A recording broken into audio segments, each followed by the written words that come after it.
Women love idealistically and men love realistically. And the problem is that we love a woman way more than a woman loves us. So when we separate, we're in way more pain than what the actual woman herself. And let me tell you exactly the reason why. Because when a man loves a woman, he loves her like she's his daughter. He looks after her, he protects her, he provides for her, he does everything for her. The woman loves him like her father. But in our nature, we are meant to lose a parent, but we're not meant or built to lose a child.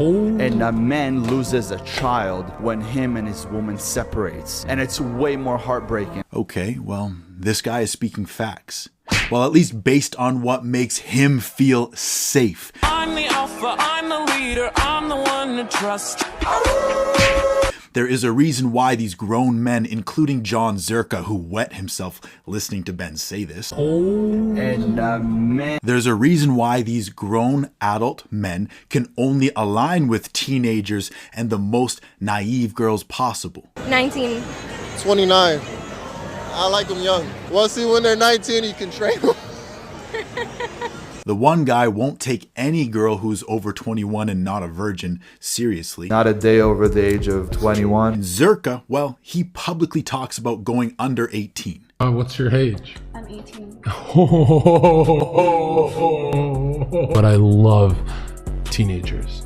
I love teenagers so much. Like, how old is 17? There is a reason why these types of men are only capable of aligning with girls who are barely out of high school or women who have massive daddy issues. It is because it is only girls with massive daddy issues that will even entertain them and give them the time of day, and they're the only ones that they can have this father-daughter psychology dynamic with. And they need that dynamic in order to feel safe and like a man. That way they will have default control by no merit of leadership or skill or character. Zherka talks about how teenagers are impressed if you just have a car and how women over 25 have too many opinions. Absolute dependence is the only way that they will feel secure in their masculinity, and they will demand obedience, and they will often be financially and emotionally and verbally or physically abusive in order to obtain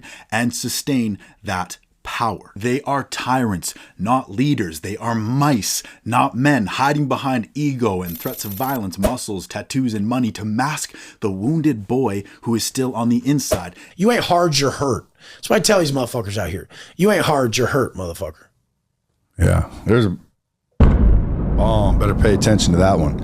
And the real reason that they will get so bent out of shape when a relationship with a woman ends is not because as a man he just loves for real. It is because of a loss of control over a person that they believe owes them servitude. Such a person is actually extremely dangerous because when it is all about control, violence is always waiting on the doorstep. You said that you would have love for one but never fall in love with one. Because all rationality and objectivity goes out the window once you fall in love with a woman as a man.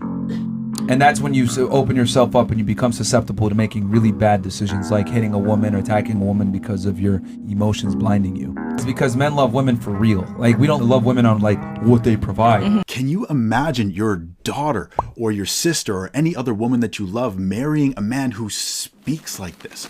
Some people truly exist so deeply in their ego and their overinflated sense of self that they struggle to see past their own nose. It's like they are incapable of fully comprehending the very words that are coming out of their own mouths.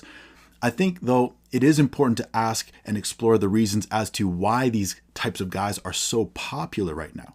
Because they are obviously speaking and pandering to a need that does exist in the wounded, unheard, and unseen men today. Low-key, one of the reasons such men are even allowed to exist and to reproduce is a lack of fathers and a society of isolation, because no father worth his salt would allow these types of men around their family, and their daughters would have grown up to know the difference between a protector and a predator. In my opinion, these truly are the leaders of the Lost Boys. Peter Pan-ass bitches. It's the motherfucking Eagle Double G.